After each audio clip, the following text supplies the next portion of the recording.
Selamat malam Bapak Ibu Saudara yang terkasih di dalam Tuhan Yesus Kristus. Berjumpa lagi melalui media online bersama saya Pendeta Eunike Trikayasudi.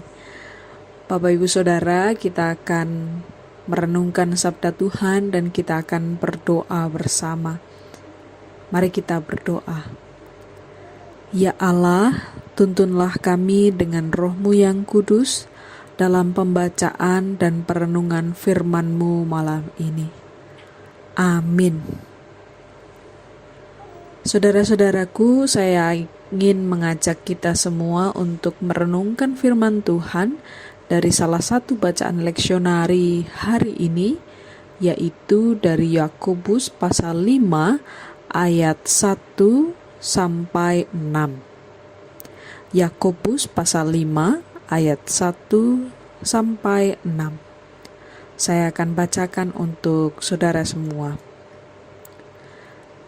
Jadi sekarang, hai kamu orang-orang kaya, menangislah dan merataplah atas sengsara yang akan menimpa kamu. Kekayaanmu sudah busuk, dan pakaianmu telah dimakan ngengat. Emas dan perakmu sudah berkarat, dan karatnya akan menjadi kesaksian terhadap kamu, dan akan memakan dagingmu seperti api. Kamu telah mengumpulkan harta pada hari-hari yang sedang berakhir. Sesungguhnya telah terdengar teriakan besar, karena upah yang kamu tahan dari buruh yang telah menuai hasil ladangmu, dan telah sampai ke telinga Tuhan semesta alam keluhan mereka yang menyabut panenmu. Dalam kemewahan kamu telah hidup dan berfoya-foya di bumi.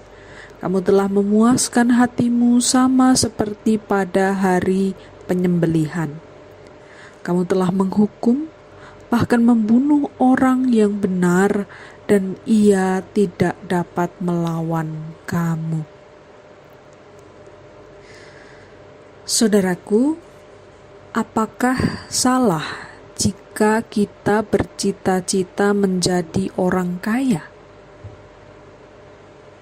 Banyak yang berpikir bahwa orang Kristen tidak boleh hidup dalam kemewahan, dalam arti kaya dan berkelimpahan. Anggapannya kemewahan selalu identik dengan keduniawian dan tidak rohani. Tetapi perhatikan ayat 5. Dalam kemewahan kamu telah hidup dan berfoya-foya di bumi. Jadi, berfoya-foya dalam kemewahan inilah yang tidak dikehendaki oleh Tuhan. Dalam suratnya, Yakobus memberikan peringatan keras terkait dosa-dosa yang secara spesifik mudah menjatuhkan orang yang kaya. Nada kemarahan Yakobus menunjukkan betapa seriusnya dosa-dosa tersebut. Kita diingatkan untuk tidak menoleransi dosa keserakahan, artinya mengumpulkan kekayaan demi memuaskan hasrat diri sendiri. Dan dosa ketidakadilan, memakai kekayaan untuk menekan orang lain di dalam diri kita.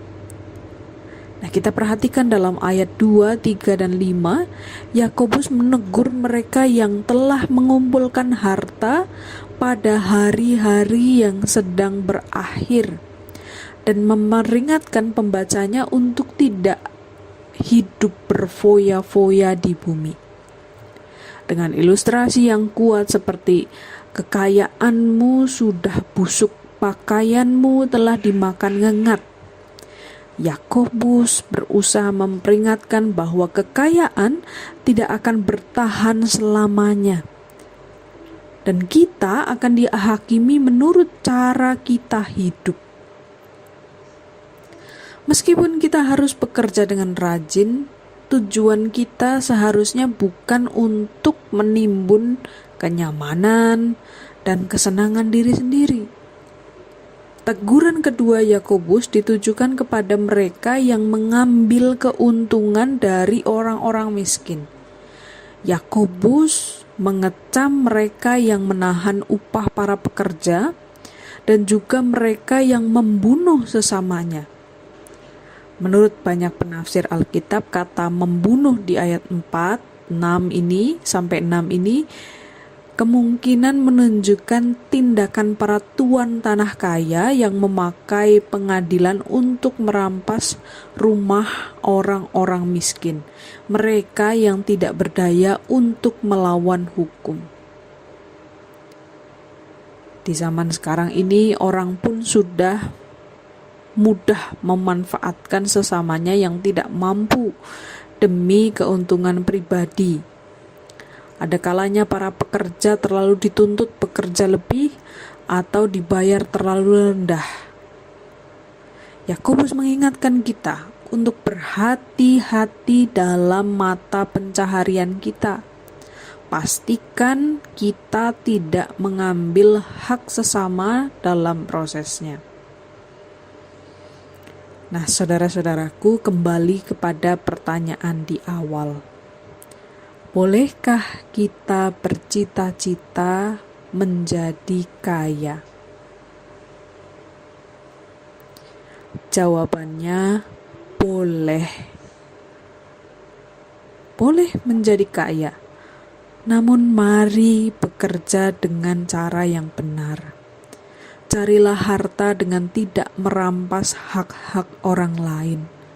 Kumpulkanlah kekayaan dengan tidak menghalalkan segala cara.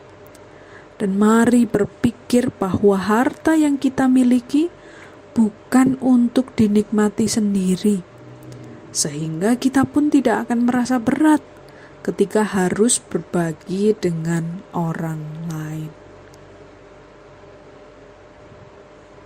Mari kita berdoa. Ya Tuhan, kami mengimani bahwa semua rezeki yang kami miliki hari ini asalnya dari Engkau. Oleh karena itu, tolong kami untuk senantiasa mengedepankan kejujuran dan ketulusan dalam mencari rezeki melalui pekerjaan kami. Tolong kami juga untuk menikmati harta yang kami miliki bersama-sama dengan mereka yang membutuhkan. Kami berdoa bagi saudara-saudara kami maupun diri kami sendiri yang sampai hari ini masih bergumul untuk mencari pekerjaan. Kiranya Tuhan yang menolong dengan ketekunan, kesabaran, dan semangat dalam usaha mencari pekerjaan. Kami berdoa bagi saudara-saudara kami, para pengusaha, wira swasta yang menolong banyak orang untuk bekerja.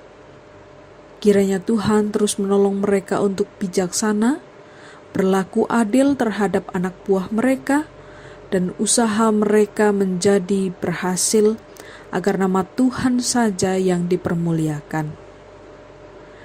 Ya Tuhan, malam ini kami juga hendak beristirahat. Kami memohon perlindungan Tuhan di misteri malam hari ini. Jika Engkau berkenan, berikanlah kami kesempatan untuk bangun dari tidur, hidup, dan berkarya esok hari. Di dalam pengasihan-Mu, kami mohon.